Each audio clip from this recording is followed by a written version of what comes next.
নকয় যা নকয় এইদিনা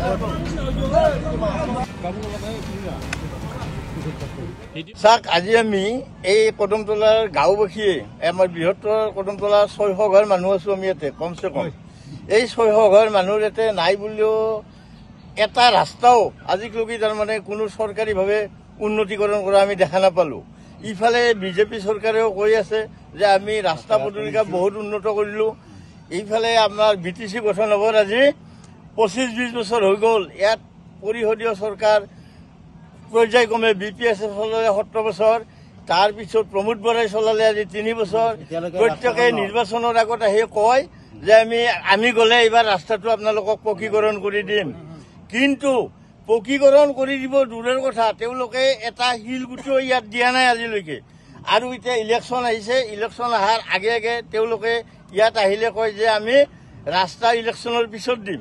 প্ৰত্যেক ইলেকশ্যনৰ সময়তে এই কথাষাৰে কয়, আৰু ইলেকশ্যন গ'লে আমাৰ এইপিনে তেওঁলোক কোনোদিন নাহে।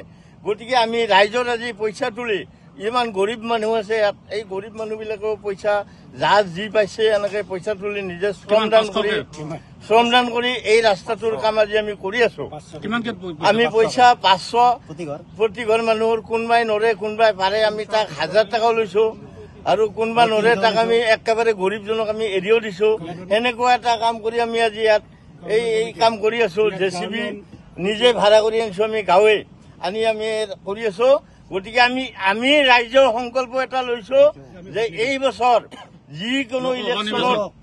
যিকোনো ইলেকশ্যনত কোনো দলৰ হৈ আমি সমৰ্থন নকৰো, আৰু আমি কোনো নেতাক আমাৰ ইয়াত প্ৰৱেশ কৰিবলৈ দিয়া নহয়।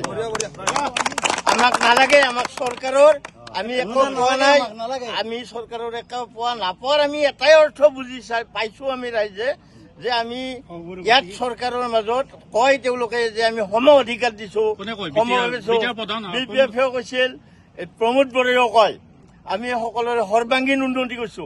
ক'ত সৰ্বাংগীন উন্নতি? এইবিলাক বড়গাঁও আছে ওচৰে ওচৰে, তেওঁলোকৰ পথাৰত যোৱা সৰু ৰাস্তা এটাও চেনগেবেল হৈছে, আপোনাৰ CC ব্লক হৈছে। আমাৰ ইমান জনসমুদ্ৰত এটা কিমান দৰকাৰী ৰাস্তা, এই ৰাস্তাটোত আজি প্ৰতি এক টুকুৰা শিল নপৰিল।